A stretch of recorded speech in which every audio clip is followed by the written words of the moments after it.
Today's lesson on life is the generational gap. We're trying to bridge the gap to provide what's missing. There's a lot of things that are going on in our nation today, as I always say, but there is indeed a generational gap in today's society. Generation gap simply means that there's a lack of communication from one generation to another, or when there's especially around 20 or so more in years between you and someone else. These groups show a difference in values, attitudes, language, appearance, and technology. If you're unsure, I should say, if you're in one of these groups, I want you to do this little trick for me, okay? Turn on the TV, and I want you to compare the shows that are on and the shows that you watched as a kid, okay? Or turn on the radio and compare the music that you listened to when you were a teen and the music that's on. And so if you turn on the TV or the radio and you say, oh, it's all the same, then you're a part of the young generation. If you turn on the radio and you're like, oh my goodness, it's giving me a headache, you're a part of the older generation. That's how you know if there's a generational gap between you and the rest of the generations. Today I have with me two very special guests that I'm so excited to bring with you, Pastor Dolores Manley and Mr. Travis Parker. Give them a hand. Thank you so much for being here. Thank you for inviting me. Yes, thank you. I am happy to have you both here. Before we get started, tell us a little bit about your work with young people and young adults. Not too much detail, but just enough because we're going to talk about your programs later. Well, I suppose I should start with my history as a teacher. I was an English teacher at Southampton High School for 19 years, and that gave me an array of experiences. Yes. I have also worked at Paul D. Camp Community College in the 90s, and I've returned as an adjunct there. So I have that experience, and of course in the body of Christ. Yes. In particular, my home church, Piney Grove Baptist Church, Franklin, Virginia, where I'm the assistant pastor and the administrator for our Vacation Bible School Summer Camp, which lasts for 9 weeks during the summer. Yes. And that tells you a little bit about A little me. bit, and she'll share more later. Thank you so much, Reverend Manley, for being here. Appreciate it. I appreciate your inviting me. Also, Travis Parker. I am at Paul D. Camp Community College. I am the Upward Bound Director there, dealing with high school students. But also, I'm a high school football coach at Franklin High School as well, in dealing with the students. Yes. And I have taught in the secondary school system as well. Yes, and still teaching as well. Yes, at right? Paul D. Camp Community College as an adjunct instructor. Yes, and I asked these two fine people to be on the show because they really exemplify the heart that it takes to, I think, deal with a lot of the young people. And I know from hands-on experience that they not only practice what they preach, they talk about things and what they do, but they actually do these things with the young people that come across their paths. And it's more than a job. I know our Reverend Man, I've known her for a very long time. Don't say how long. Since I was a younger person, and her heart is for young people. I know that she still occasionally offers some tutoring here and there. I know that she still will offer a helping hand if a child is in need. I know that Mr. Parker goes beyond what he has to do as a director to provide, sometimes being a father figure, being a mentor to young men and young women, and that they really do love you, that they really, it goes beyond just respecting you. And so I wanted to say that on camera, that is the heart, because today we're talking about bridging the gap to provide what is missing. And one of the things that's missing in our young people is that love, that support, having people in their life that really can not only just teach them, but show it. And I wanted you guys, because I wanted people to see what that looks like. Reverend Manley, why do we stay on the youth and our young adults about their appearance, reading more, speaking well? Why is that important? Because I don't think they understand why we stay on them about those things as an educator and as a person in the community. First of all, because they are young. And just based on that, they lack the understanding that we're looking ahead. We're looking at their future. Yes.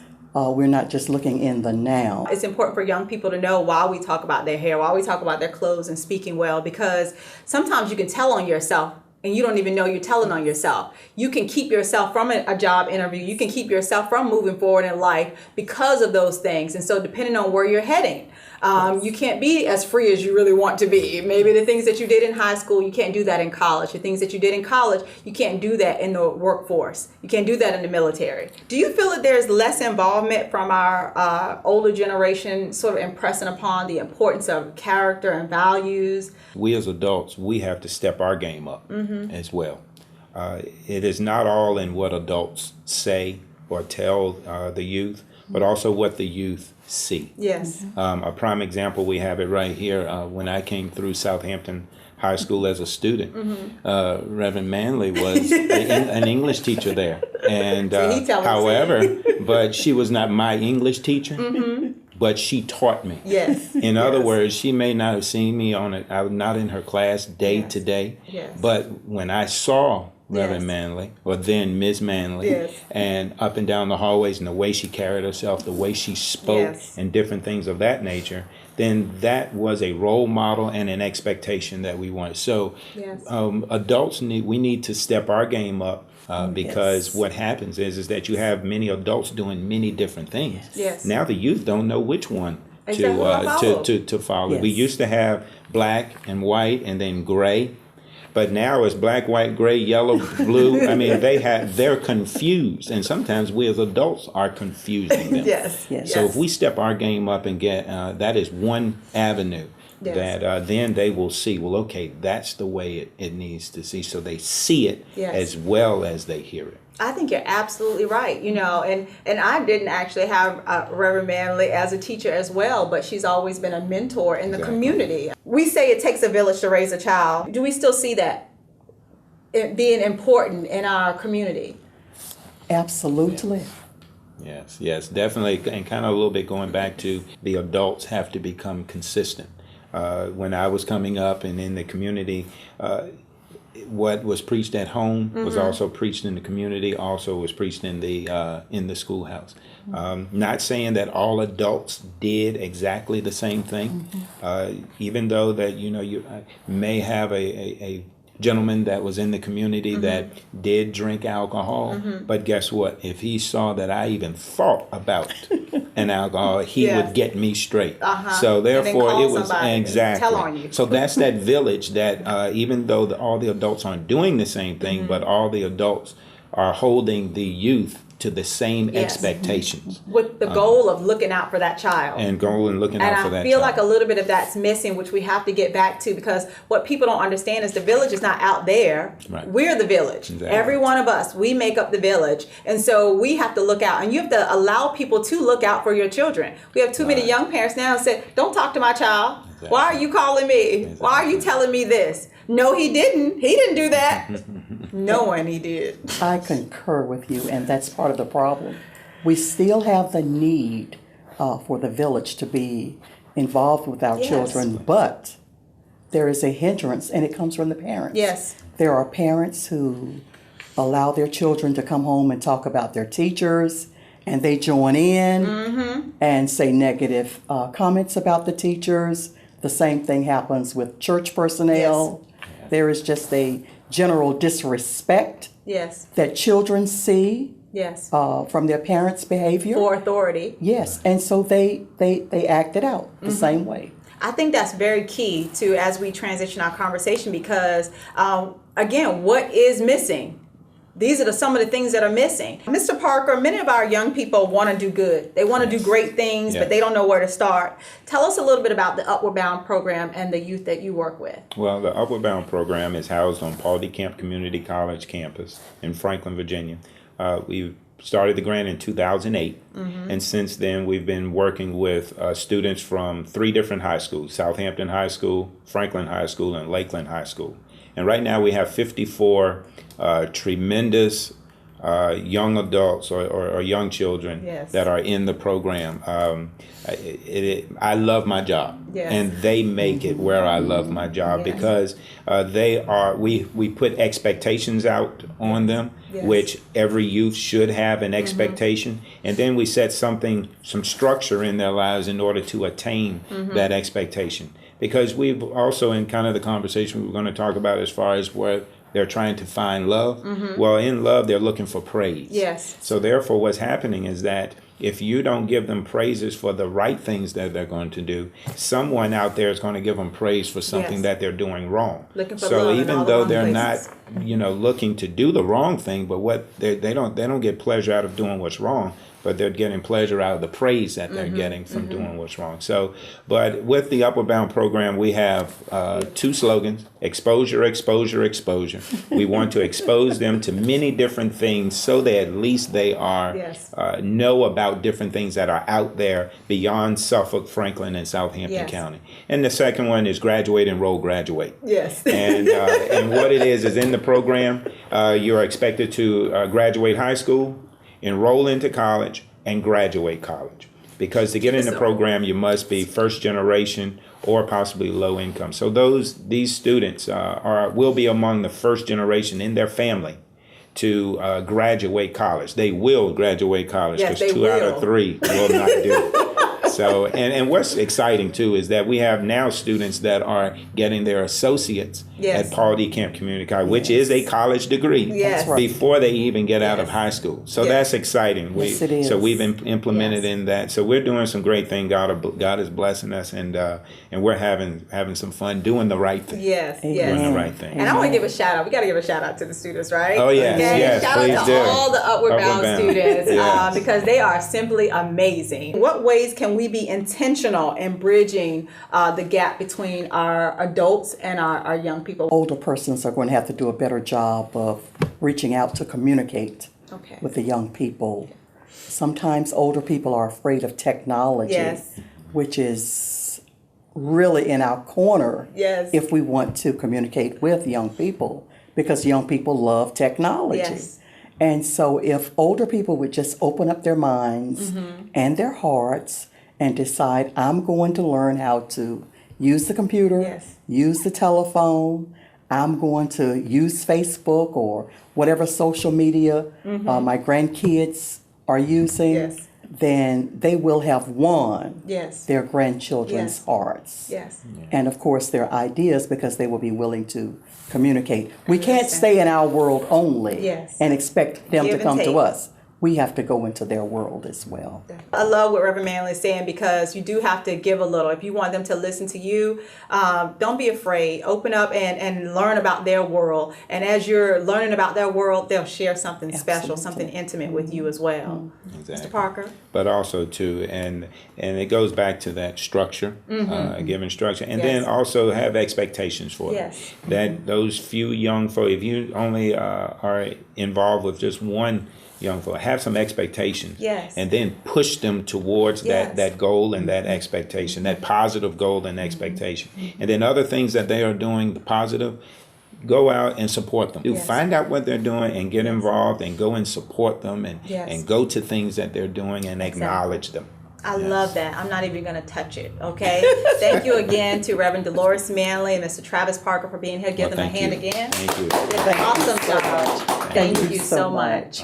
Awesome. This is what we're trying to do. We have to bridge the gap to provide what is missing so that we can make this generation gap a little bit smaller. Our youth need us. Our elderly need us. We need each other. Thank you so much for joining us on another episode of It's Life Changing.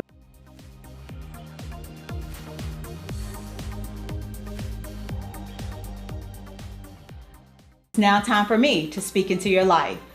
One of the things that I want to talk about today, as we've been talking about our generational gap, is I want to say a few things that God gave me to our elderly, to our parents, and to our youth.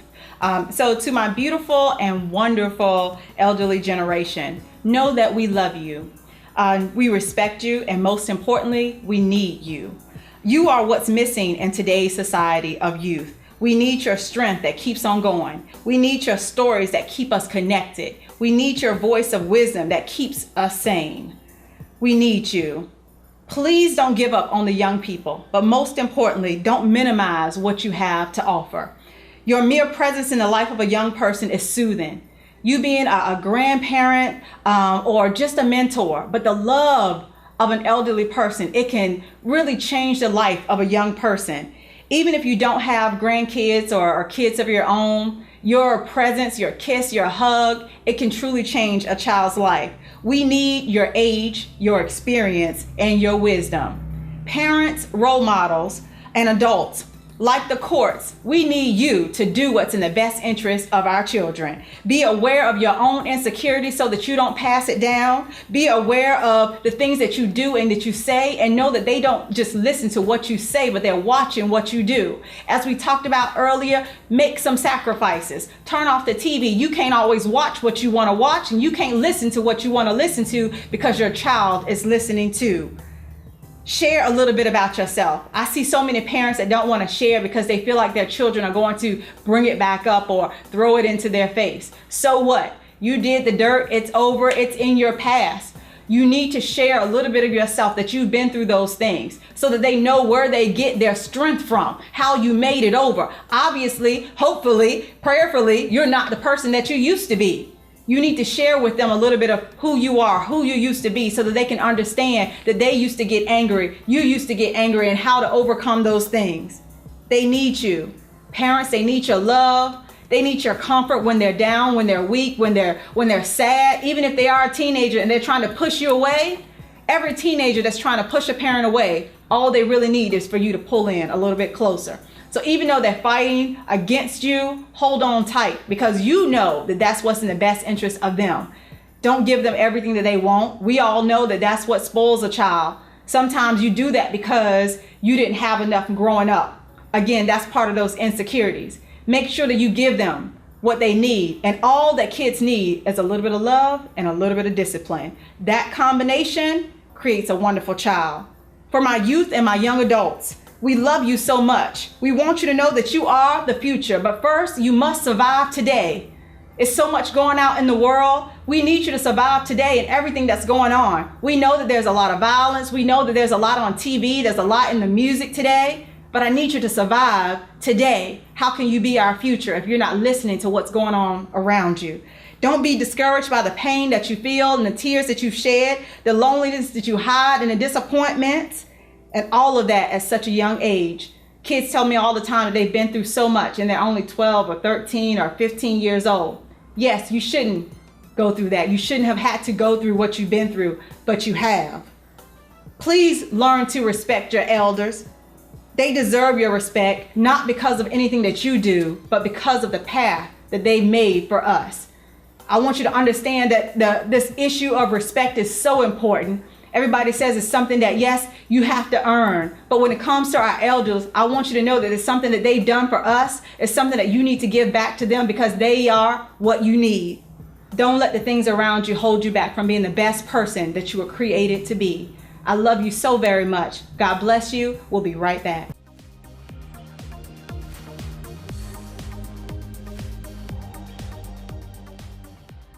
Now time for our community resources. I'm so happy to have with me Pastor Antonio Woolard.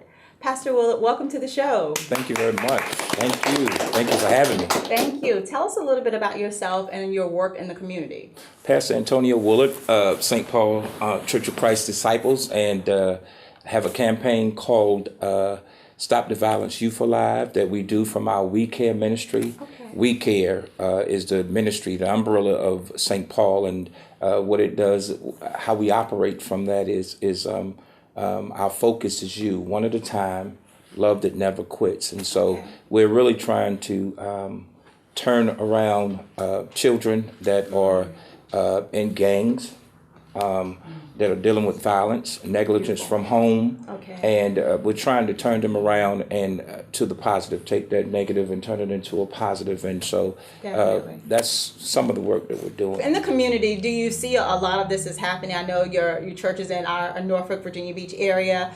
So do we see a lot of this that's happening? Do you get a chance to see some of the youth that are struggling with these things? Yes, we have a large number of percentage of at-risk children.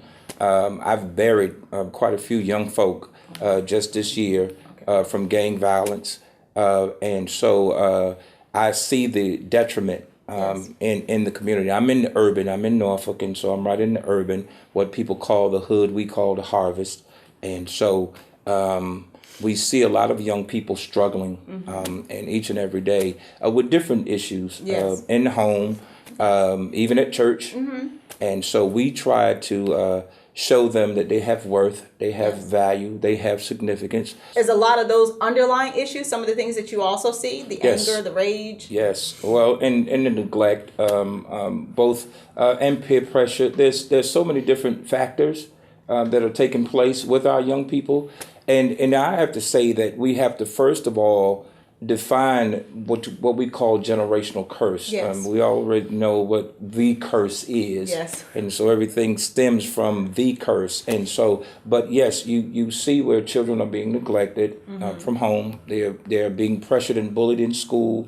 And we've talked about, over the last few weeks, sort of the things that are passed down from generation to generation. Again, this is the last of the series for us to focus on sort of how do we break that cycle. And I hope that you've been listening to the conversations.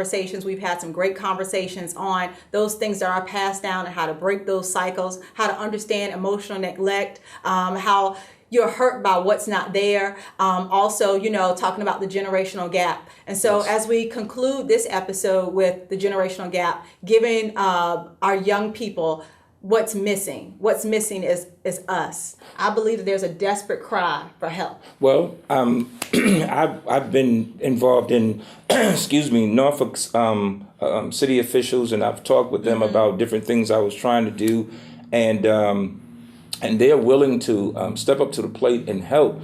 But I always asked people this question: What is wrong with us getting back to the concept of the village upbringing? Yes. That concept. I was a kingpin drug dealer.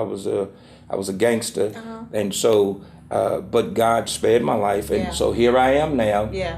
pastoring for over almost Change. 16, 17 years. Yes, because I made the choice or the decision. Yes. And so I've asked community leaders, I've asked church leaders, let's get back to the village concept, which brings us as a unified people.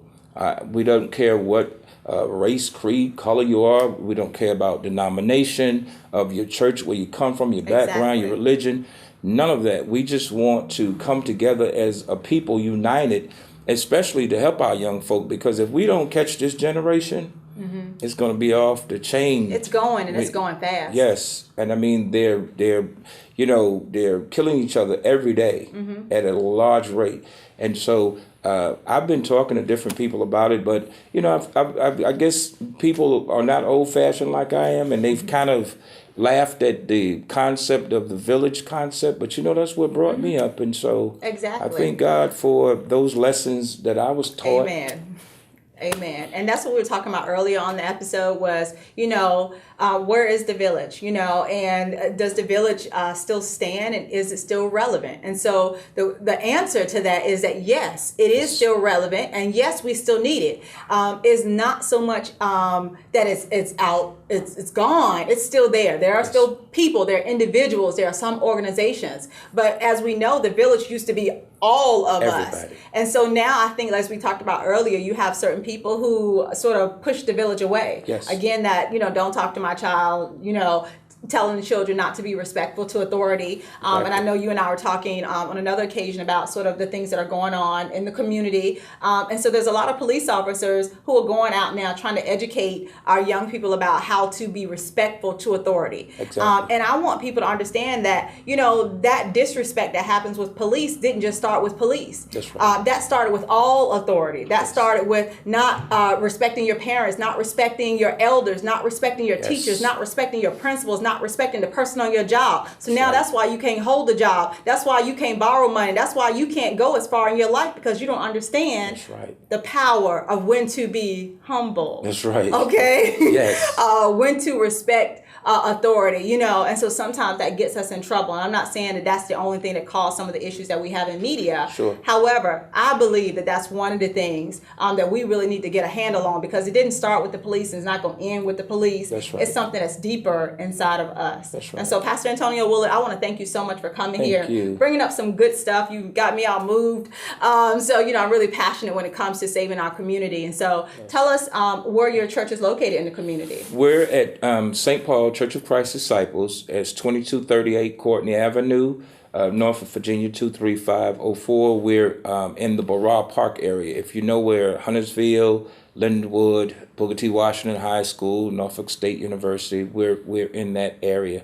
And so we're just trying to make a difference. We're just trying to impact the community and really reach out to our children, our youth, because like I said, again, I've buried so many of them. Yes. And so, that gets kind of numbing Yes. after a while. It's definite. Previous episode, we talked about trauma, so, it can be very numbing. And so we have to make sure that we start a healing journey. And so surround yourself with people like Pastor Woolard. We talked to Pastor Manley earlier, Mr. Travis Parker. Even if you don't have those people, find people like them in your lives that will help you to heal, help all of us to heal. The village is very much still very important. And without that, I believe that our young people who grow up to be adults, so now we have these hurting adults, that they can't have what's missing. They can't have that healing. Yes. And I don't know about you, but that's what keeps me. That's what keeps me going. I tell people all the time, I keep a song in my heart. Yes. And that's because of how I was raised and the people that I was raised around. So when things get tough, I have something to hold on to. Yes. I have something that grounds me. And a lot of our young people, they don't have that. They don't. And young people, that's what the elders provide. They provide that grounding, that foundation, that peace, Yes. and we know that comes from God, but you need people around you that help to give you that. So take some time to spend some time with some young people. Take some time to spend some time with your elders, and definitely learn about this thing we call respect. Yes. Thank you so much for joining us on another episode of It's Life Changing. I hope that we provided you with a little bit of peace.